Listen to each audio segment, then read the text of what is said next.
আসসালামু আলাইকুম রহমতুল্লাহি ওয়া বারাকাতুহু। গাইস কেমন আছেন? আশা করি সবাই ভালো আছেন। আমি আলহামদুলিল্লাহ আপনাদের দোয়া ভালো আছি। এই আজকে পোয়া মাছ ভুনা করুন। এখন কি কি দিতেছি দেখতেছেন। এই যে প্রথম দিলাম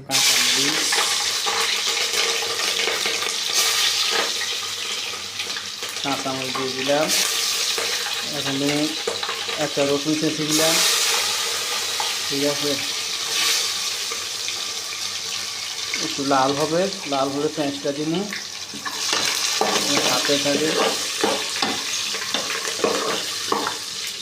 এই পেঁয়াজ, এই টমেটো একটা বোনা কিছু দেবো না। আর এই যে মাছ, তেল রসুনগুলো লাল হয়ে গেছে। এখন তুমি পেঁয়াজ এই দিয়ে দিচ্ছি। পেঁয়াজগুলো দিয়ে দিচ্ছি। ঠিক আছে,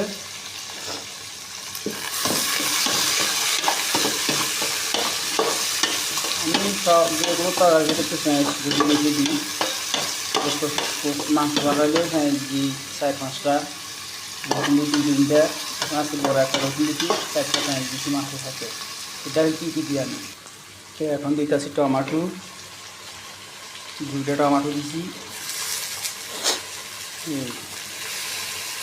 এগুলো সব একটু কষাম ভালো তেল বাজে করুন। তারপরে আপনার এই হলুদ, মরিচ, লবণ, বিভিন্ন ধরনের মশলা দেবো। সাথে থাকেন, দেখতে থাকেন। এই দিয়েছি লাল মরিচ, এইগুলো মশলা, জিরা, এলাচি, দারচিনি সব পাউডার, এই হলুদ, এই লবণ দিয়ে দিয়েছি। এখন এটা কষামো ভালো করে। তারপর মাছটা দিয়ে দেবো। যে মশলাগুলো কষানো শেষ, এখন মাছটা দিয়ে দেবো। এই মাছটা দিয়ে দিতে আসি।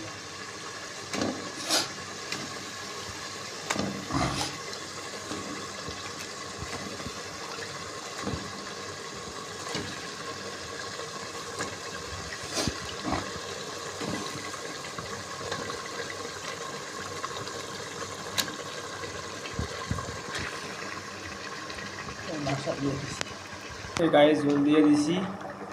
10 মিনিট পরে ধনিয়া দেবো। এই যে ধনিয়া আমি কাটে রেখেছি, ধনিয়া দিয়ে 2-3 মিনিট জাল দেবো। জাল দিয়ে তারপর নামালাম। সবাই সাথে থাকেন, দেখতে থাকেন। এই যে গায়ে ধনিয়া দিয়ে দিছি, তারপর রয়েছে, এখন নামালাম। তো সবাই ভালো থাকেন, সুস্থ থাকেন। আসসালামু আলাইকুম।